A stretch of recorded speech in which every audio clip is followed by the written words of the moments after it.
Hey, it's Dorleen, and today I'm working on a layout.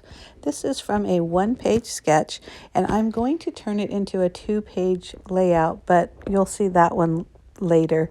But basically, I got the sketch from Sketch and Scrap, and I'll have their link to their blog address down below, as well as my own personal blog, and you'll get more dimensions and things like that on my blog. But I have put together a hiking or outdoor kit, and if you are a subscriber of mine, you probably saw that video, which really helps when I'm pulling papers and things for my layouts. So if you paid attention to the sketch, there was two small stripes over on the right hand side, and so that's what I cut right now, or right before this, and these are all the pictures that I have to scrapbook for that one day. So I'm trying to get as many photos as possible without losing the actual sites of the photos. So I took a lot of, or I printed a lot of 4x6 photos, but some of those you could see that I cut them down to 4x4. I felt like a lot of the stuff that I cut off was either a lot of sky that I didn't necessarily need, or even a lot of grass area. So I think they worked really well as 4x4 photos. So I was really happy to be able to get 3 photos here.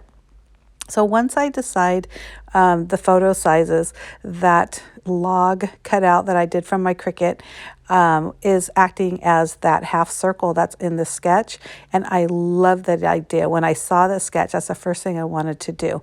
And this paper that I'm cutting down right now, I, again, love it. And it just works perfectly for these photos of our trip to Zion National Park.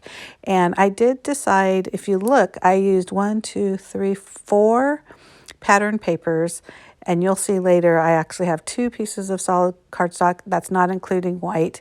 So it's kind of fun to mix all those things. And again, I probably wouldn't have done those or even thought to add them if it wasn't for that little scrapbooking kit that I had already made.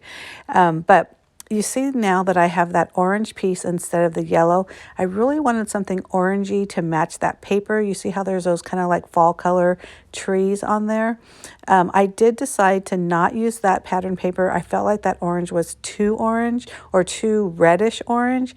So I just used a solid cardstock and cut that down.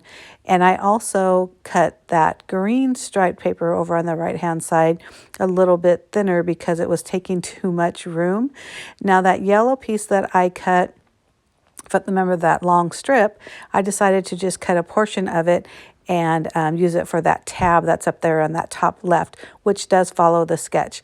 So I'm just adhering right now. And one thing I wanted to show you when I move my hands is pretty obvious, you would think, but a lot of people have a hard time with that, is really kind of starting from the bottom when you adhere. So you want to go in layers or in, bottom to top.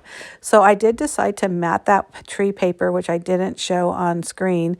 But again, I'll have all the measurements on my blog. But basically, again, I'm following the sketch. Now for the title, I'm going to stamp the word Utah. And it's so funny because you know how sometimes you look at a word, and I don't care, you look at it and just all of a sudden you take another look and it just doesn't seem right. So I kept kind of looking at it like, is that how to spell Utah? So if you see me hesitate a little bit, that's what I'm thinking, because I think I was just looking at it too much. But these are old stamps of mine from Stampin' Up! That I've had forever, and I just thought they would be perfect, those big block lettering.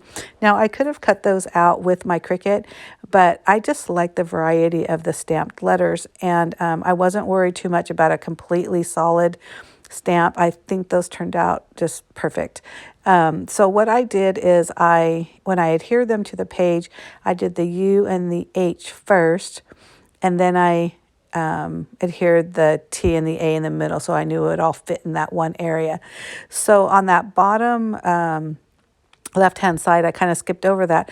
That's another stamp that I kind of did in layers. So even though that's one layered stamp, I did it like 2-3 times, one for the oval, one for the tree, and then one for that strip in the middle. So that's a lot of fun to do and making your own embellishments, but I love the way that looked.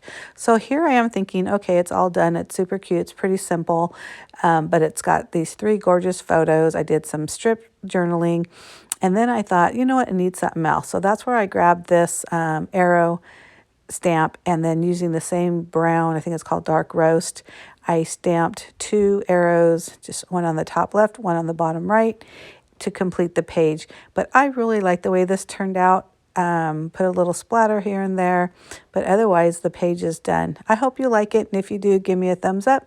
Don't forget to hit that subscribe button, and I will see you next week. Bye.